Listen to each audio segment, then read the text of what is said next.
បាទសួស្តីពុកម៉ែបងប្អូនដោយសារតែមានបងប្អូនមួយចំនួនក៏បានឆាតមកសួរខ្ញុំចុះបាច់ការធំ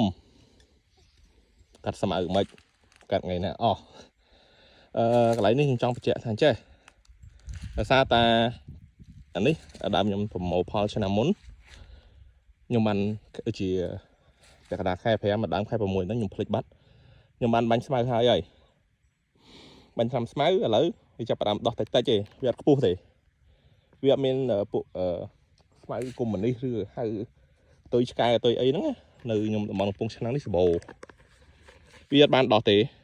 សារតែយីហើយវាដោះតែកូនស្មៅទូចទូចនេះដូចធៀងខេតឈ្មោលអ្នកខ្លះពួកមាត់ឆ្មាអីផ្សេងផ្សេងអញ្ចឹងវាដោះតែអញ្ចឹងទេ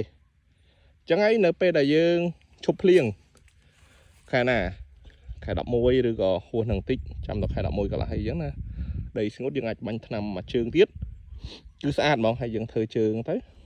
យើងត្រៀមទទួលផលមកយើងសួររើសដល់ឡែកពាក់ព័ន្ធនឹងឡើយខ្ញុំកាត់នេះចាប់បានឃើញស្នាមខ្ញុំកាត់ហើយ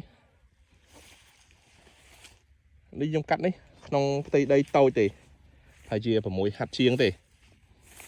ហើយដូចឃើញហើយវីដេអូមុនគឺវាស្មៅវាខ្ពស់ដល់អញ្ចឹងហើយបាទខ្ញុំ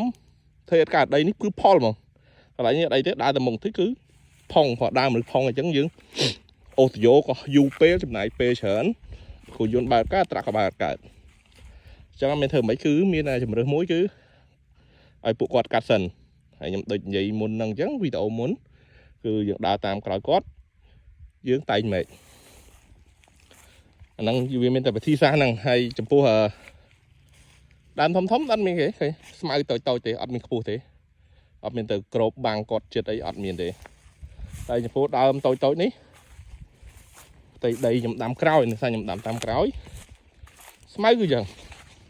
លុបបាត់ហើយឃើញទេសារយើងតំដាំដូចអានោះនៅក្នុងព្រៃយើងចង់ទៅធ្វើអីអត់កើតអញ្ចឹងហើយបានខ្ញុំឲ្យពួកគាត់កាត់សិនបាទខ្ញុំតែងមិនតាមក្រោយដល់ពេលដែលយើងឈប់ភ្លៀងហ្នឹងយើងចាប់ដើមថែខែ10ហ្នឹងយើងថែទាំងអាធំយើងថែទាំងអាទូចយើងថែទៅបើបានផលក៏បានបើអត់បានគឺយើងយកខ្លះទៅវិញទូចយកអត់ខំទេហើយបដើមនេះដែរបាទខ្ញុំខ្មុំមកនៅនេះបាទដឹងទឹកប៉ុន្មានអត់បានមើលទេពួកគាត់កាត់មិនជួបហ្នឹងហើយវីដេអូនេះមានតែប៉ុណ្្នឹងបាទមានចង្អុលអាចសួរបន្ថែមមិន